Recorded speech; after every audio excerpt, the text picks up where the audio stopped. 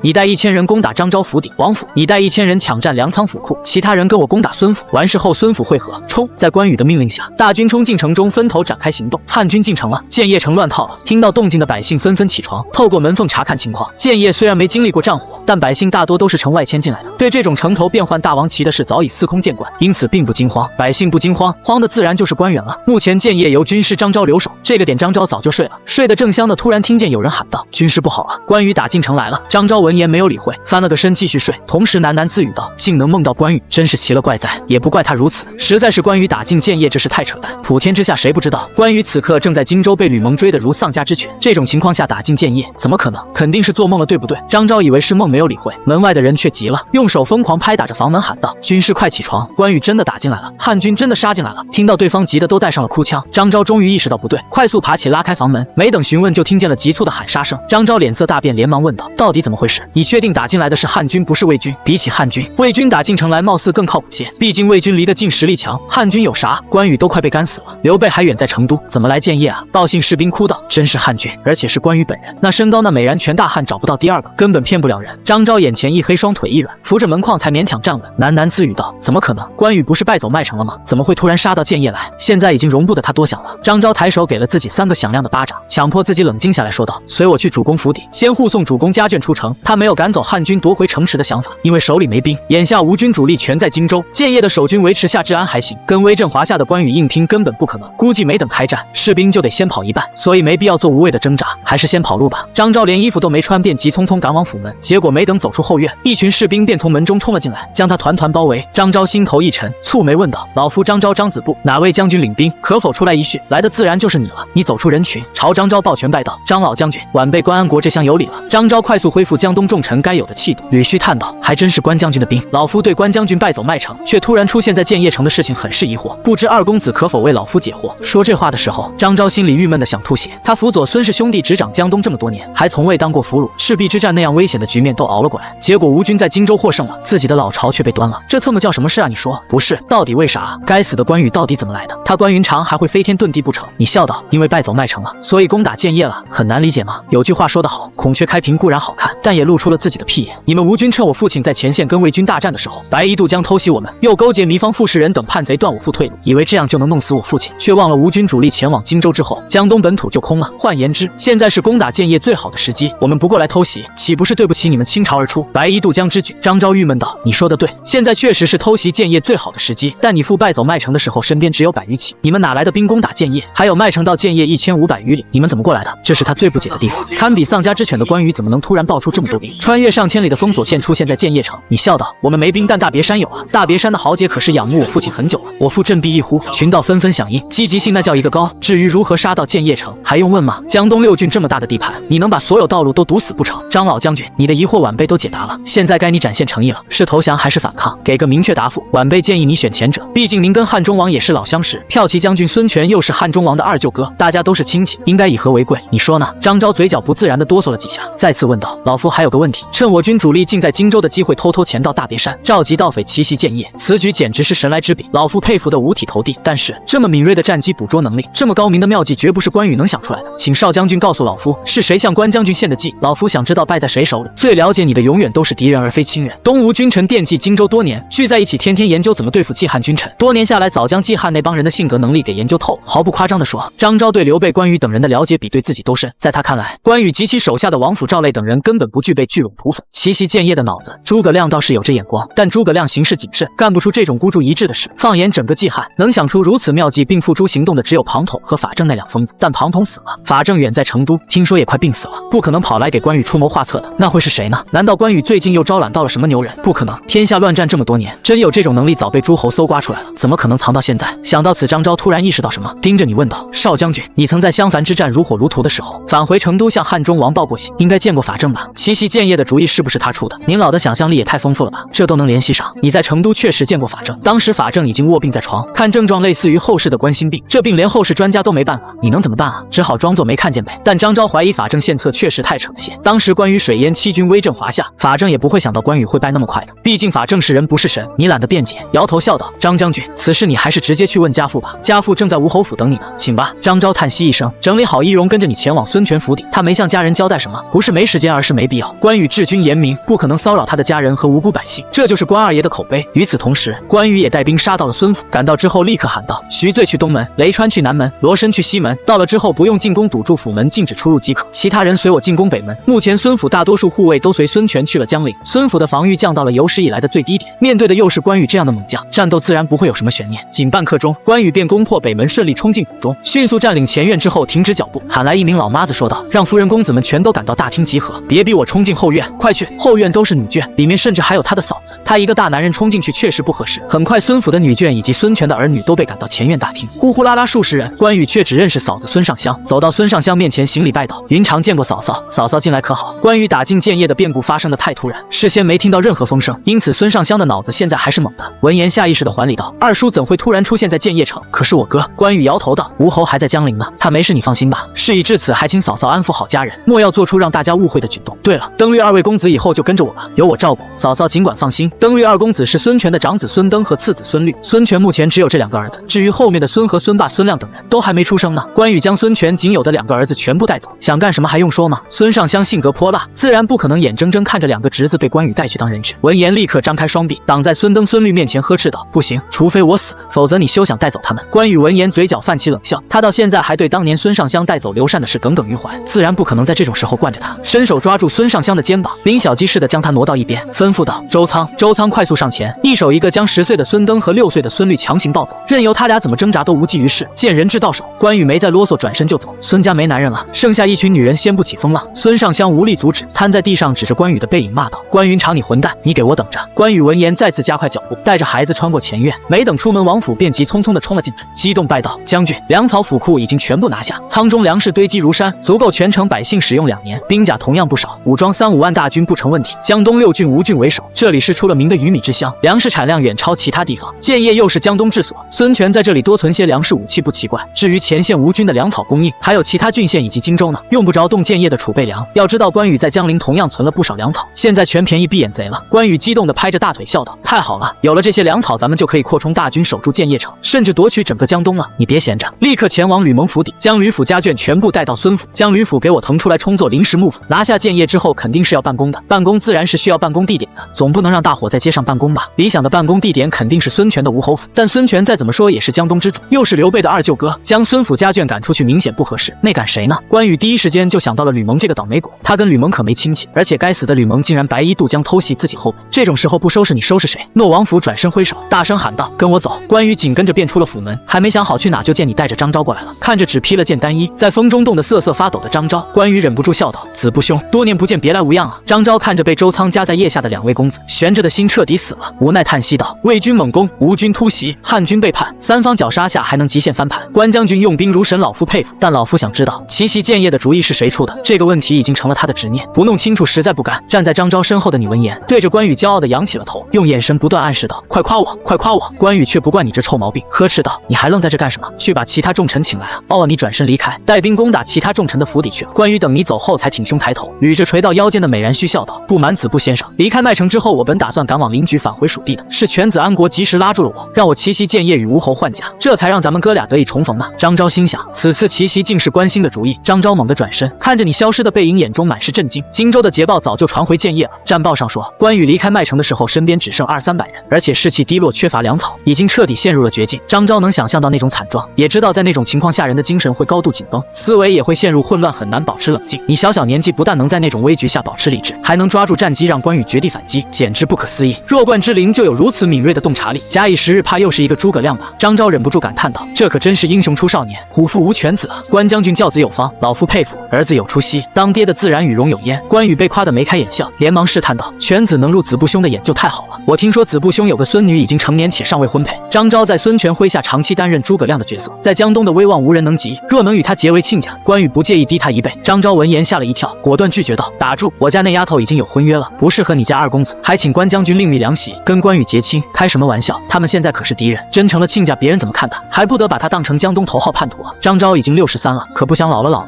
落个晚节不保，那太遗憾了。关羽也知道此事急不来，便没再纠缠，话锋一转说道：“不过子布兄，咱们刘孙两家再怎么说也是亲戚，虽然目前生了点龌龊，但毕竟是自己人对吧？所以关某斗胆，想请子布兄写信安抚一下如须都周泰，让他别投靠曹魏，这不为难子布兄吧？他虽顺利拿下了建业城，却也将自己置身在了更加危险的境地中。最大的危险来自于如须口，如须都周泰若是知道建业沦陷的消息，难保不会牙一咬心一横，北上投靠曹魏去。周泰若是降了曹魏，大批魏军就会顺着如须口杀入江东腹地，届时关羽拿什么抵挡手中这6000战力低下的匪军吗？拿下建业的关羽遇到了跟吕蒙一样的难题。当日吕蒙在临掬埋伏，却没等到关羽，担心关羽北上降魏，当场就乱了方寸。现在关羽也是一样，怕驻守如须口的周泰北上降魏，自己辛苦半天却给曹魏做嫁衣。2只狼打架，旁边蹲着1只虎看戏，那种滋味真心不好受。张昭也不想曹魏掺和进来，闻言点头道：“没问题，我回去就给周泰将军去信。不过关将军，我家主公夺了江陵，你又夺了建业，咱们也算扯平了，是不是该和谈了？老夫建议双方各退一步，重新恢复湘水划界，如何？”恢复湘水划界就意味着要将新拿下的江陵乃至荆南4郡全还回去。张昭自然1万个不愿意，毕竟荆州诸郡的面积不比江东6郡小，还回去等于让江东损失了1半领土，谁舍得？钱装进兜里容易，再让拿出来可就要老命了。问题是不还不行啊！现在关羽占了建业，又绑架了孙权的儿子，刘备又刚打赢汉中之战，士气如虹，曹魏又在江北虎视眈眈，他们江东已经处在了绝对的弱势中，再不妥协，别说荆州，江东6郡都未必保得住。人在屋檐下，不得不低头啊！关羽同样不想将已经收入囊中的建业再送出去，闻言摇头道：“和谈的是关某可做不了主，你还是去跟我家大王和军师谈吧。和谈做什么美梦呢？该死的孙权吕蒙，在老子北上伐魏的关键时刻背后偷袭，害得北伐功败垂成不说，连自己都差点搭了进去，这么大的仇怎么可能轻易算了？现在局势明显对自己有利，不痛打落水狗，趁孙权病要孙权命，难道让那个闭眼贼再背刺自己一回吗？相反，若能借机灭掉江东，一统江南，对匡扶汉室的大业可就太有利了。别的不说，至少不用再担心盟友掣肘或者背刺，可以撸起袖子安心的跟曹魏干了不是？张昭也是出了名的老狐狸，一看关羽的表情就知道他在打什么主意，忍不住树在心里暗叹道：“看来这个红脸贼不会轻易善罢甘休了，和谈之路难了。”他虽心中犯苦，却没露声色，语气平静地说道：“好吧，老夫这就回去给我家主公和汉中王写信。”说完转身离开。关羽非但没有阻止，反而贴心地将其送了回去。送走张昭，关羽又去拜访了孙绍、张温等江东重臣，同时积极向他们推销自己的儿子，试图跟这群重臣结亲。在这点上，关羽做得相当现实。儿子跟谁结亲不重要，而媳妇美丑也不重要，只要能结亲就好。结了亲，他就可以利用亲家的影响力，快速掌控建业乃至整个江东。想法虽好，但问题是江东重臣也不傻，不可能在这种时候把自己往关羽的战车上绑啊。在他们看来，关羽虽然占领了建业，却也将自己置身在了前所未有的危险之中。四面八方全是敌人，你关云长就算勇猛如霸王，也扛不住这种十面埋伏吧。至于援军，刘备的援军远在千里之外，中间又有孙权亲率的吴军主力挡着，刘备就算有通天的本领，也不可能顷刻赶到，所以关羽根本没有未来，用不了多久就会被人群殴致死。这种时候跟关羽接亲，那不是45年当汉奸，49年投国军吗？江东世家又不傻，怎么可能冒这种风险啊？关羽转了一圈，也没把儿子推销出去。回去的路上看着你那都不爽，不悦地说道：“瞧你那损样，连个媳妇都娶不到，还能干什么？”你无语地反驳道：“这特么也怪我，该死的关云长，你要不要听听自己在说什么？”关羽瞪着虎眼呵斥道：“你还敢顶嘴？你特么讲不讲道理？你有点理解糜芳傅士人为什么背叛？这样的关云长，别说糜芳，你都想背叛？不行，得想个办法尽快调走，否则待在关云长身边，迟早被气死。”悲催的关羽连亲儿子都不想跟他混，可见他在做人方面有多失败。你冷哼一声，别过头去，没再搭理这个活爹。父子俩赌气似的回到充作临时幕府的吕蒙府邸，召集其他人开会。吕府大厅，关羽高坐上首，扫视一圈，看向王府，语气沉重地说道：“国山，说说你那边的情况。”王府出列拜道：“禀使君，属下拜访了城中所有310以上官员，寒门官员有不少都愿意投靠，四大家族出身的官员却全都模棱两可，明显是在观望。属下侧面打听了下，四大家族中有意投靠曹魏的不在少数，但目前还没动作，估计是在等孙权和曹操的反应。若是孙权不能快速夺回建业，曹操又及时率军南下的话，他们肯定会毫不犹豫地投入曹操怀抱。在四大家族的投降顺序中，排第一的自然是孙权，毕竟是救主有感情，而且投降孙权不叫投降，叫忠君。况且四大家族不少族人都是吴军的高级将领，本土不可能轻易舍弃这群族人。排第二的是曹操，毕竟赤壁之战时投靠过一次，再投靠一次也没啥心理压力。咱们是排最后一个，除非拿下濡须口，断了魏军南下的希望，否则四大家族不可能投靠咱们。关键在于这群人不管是保卫孙权还是投靠曹魏，都会拿咱们当做投名状换取利益。换言之，所有人都是咱们的敌人。关羽头疼地揉起了眉心，现在的情况确实危险到了极点，既要防备吴军反扑，又要防备魏军南下，还要防备江东士族被刺，真的太难了。关羽迟迟想不到破局之策，无奈看向你问道：“安国，说说你的意见。”你出列拜道：“最好的办法自然是招兵买马，扩充实力。我建议分2步走，首先请辛肥将军和罗申将军返回大别山，将山中剩余的豪杰全部带来，再配上城中府库的兵甲，怎么也能武装15000到2万大军。这点兵马虽然不多，但有个好处就是全都出自江北，跟江东没有任何联系，不用担心他们背叛或者被江东士族收买，可以当做咱们的基本盘。其次招兵，贴出募兵告示，尽快将兵马扩充到5万以上，这点应该不难，毕竟咱们现在不缺粮草，有粮还怕没兵吗？另外，父亲您在士族中的名声虽然不咋地，但在百姓心中还是很受崇拜的。募兵令一旦贴出，前来应征的应该不在少数。募兵的同时再发一道求贤令，既然东吴群臣不愿投靠，咱们就从民间招。与曹魏和咱们不同，江东官场早已被士族垄断，寒门很难有出头机会。这些上升无门的寒门子弟，心里对士族和孙权肯定有怨气，只要给他们机会，肯定愿意为大汉效力。王府赞叹道：“好主意，公子英明。”关羽也从谏如流地拍桌子道：“辛肥，此次攻打建业，你为首功；关某带大王封你为破虏将军，封罗申为军师将军。你俩休息一夜，明早立刻返回大别山，将其他豪杰给我带过来。”诺辛肥、罗申同时领命，兴奋地说话都带上了颤音。他们前几天还是打家劫舍的土匪头子，现在摇身一变成了将军，光宗耀祖啊，有木有？关羽继续道：“国山安国，募兵的事就交给你俩了。”诺2人领命。王府却忧心忡忡地说道：“可是使君，募兵需要时间，训练更需要时间，卑职担心孙权和曹操不会给咱们这么多时间啊。”关羽没有回答，而是盯着你问道：“安国，我看你跃跃欲试的，好像还有后招，说吧。”今天畅所欲言，你说道：“咱们现在已被敌人团团包围，从里到外都是敌人，等于是处在了10面埋伏的必死绝地中。这种情况想要破局，常规方法是没用的，只能赌把大的把天捅破。我刚路过府库的时候，简单查了下典籍，发现吴郡9成以上的土地山泽都是4大家族的，境内的自耕农少之又少。吴郡虽然富庶，但境内百姓几乎都是4大家族的佃户，日子肯定不好过。所以我建议在江东实行变法，打土豪分田地，将4大家族的土地全部没收，然后分给百姓耕种，同时实行摊丁入亩，废除人头税以及算赋口赋等乱七八糟的税种，以后只按照土地产量收税，借此将吴郡百姓彻底拉到咱们这边。与刘备、曹操那样的铁血霸主不同，孙权对江东的掌控力极其有限，为拉拢士族维护自己的地位，给了江东士族太多的特权和利益。这些特权和利益怎么来的？自然是牺牲百姓的利益换来的。比起刘备与曹操，孙权更像是士族联盟的盟主，在他的纵容下，江东士族已经具备了门阀的雏形，权力地位比曹操和刘备治下的士族高了太多，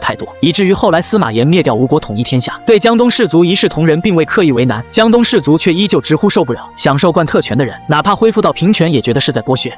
你说的唾沫横飞。关羽和王府却被惊得同时倒吸口凉气。王府震惊地说道：“打土豪分田地，摊丁入亩，这还不得把江东士族给得罪死？不止江东士族，真这么做了，全天下的士族都会站到咱们对立面的。王莽什么下场，二公子应该清楚吧？那又如何？”你冷哼道：“咱们不这么做，江东士族就不站在咱们的对立面了吗？士族胃口太大，难以满足，咱们就索性放弃士族，转而拉拢底层百姓，这样得了土地，减免了赋税的百姓，就算不念咱们的好，也会为了保卫自己的利益而跟士族和魏军拼命的。另外，如虚口不是建业，有重兵驻守，咱们暂时肯定夺不回来。既然无法夺回，就要做好周泰投靠曹魏，魏军杀进江东腹地的最坏打算。真到了那一步，变法是否推行开来，会成为咱们能否获胜的关键。变法成功，江东百姓就会奋起反抗，跟着咱们将魏军重新赶回江北去。变法若不成功，咱们趁早收拾东西滚蛋吧。”王府蹙眉道：“二公子言之有理，但变法需要时间，不管孙权还是曹操，怕都不会给咱们这个时间吧？变法不是一朝一夕能够完成的。如须都周泰却是可以瞬间投靠曹魏，引魏军南下的。”你眼珠咕噜乱转，思忖许久才说道：“那就再玩把大的，想办法断了魏军南下的念头。”关羽、王府眼神同时一亮，异口同声地问道：“什么办法？”关羽虽刚吃了败仗，却依然对自己有着迷一样的自信。他相信若无魏军搅局，纵然目前处于劣势，依旧能从容应对吴军的反击。区江东闭眼贼，他还不放在眼里。问题是曹操做梦都想打过长江一统天下，怎么可能放过这个千载难逢的机会？如此情况下，这个逆子竟说要断了魏军南下的念头，是不是有点太狂了？关羽虽觉得这话过于狂妄，又拒绝不了阻止魏军南下的诱惑，所以没有出言反驳，而是死死盯着你的眼睛，准备听听你有什么妙论。你也不矫情，清了清嗓子说道：“办法很简单，上奏大王别来救咱们了，率领汉军主力北伐吧。”王府愕然道：“二公子你开玩笑呢吧？与东吴的战事尚未结束，就率军北伐挑衅曹魏，可就等于两线开战了。大王哪有那个实力？两线作战乃兵家大忌，实力强劲的曹操都未必敢这么玩，更别说刚结束大战兵困民疲的刘备了。让刘备放弃荆州，掉头北伐，有病吧？”你摊手道：“咱们不是已经在两线作战了吗？襄樊之战魏军猛攻，吴军被刺的，不算两线作战吗？”这王府语塞，你继续说道：“既然已经两线作战了，还有什么好怕的？继续打呗！大王北伐的好处是显而易见的，曹操刚在汉中和襄樊两场大战中吃了饼，兵困民疲，士气低迷，两线作战的可能性很低。因此大王一旦北伐，曹贼势必要在关中和江东之间选一个。父亲，王司马，你们觉得那种情况下，曹贼是会调兵救援关中呢，还是会继续南下江东呢？”王府想都没想便脱口而出道：“自然是救援关中了。首先，关中是曹魏的地盘，而江东不是，曹操不可能为了尚未获得的土地放弃已经得到的土地。其次，关中对曹操的威胁可比江东大多了。要知道，关中是秦汉两朝的龙兴之地，长安又是大汉旧都，军事和政治影响力都太大，曹操就算死也不可能将关中让给大王。所以嘛，你摊手道，大王挥师北伐，曹操就会将所有兵力调去关中应对大王的进攻，哪还有精力再插手江东的战事，对吧？”王府思忖道：“确实算是个办法，但如此一来，咱们就得独自面对孙权的全面反扑了，扛得住吗？”你眼中闪烁着疯狂的光芒，状若癫狂地说道：“扛不住也得扛，咱们连荆州都丢了，还有什么可失去的？大不了就是一死呗。确切的说，咱们在败走麦城逃往临排的时候就已经死了，现在活的每一天都是赚的。既然如此，还怕什么呢？咱可是光脚的。”说到这里，你突然意识到什么，更加癫狂地嗷叫道：“对啊，咱是光脚的，怕个锤子！索性玩得再疯狂些，让魏军杀过江来吧！”啥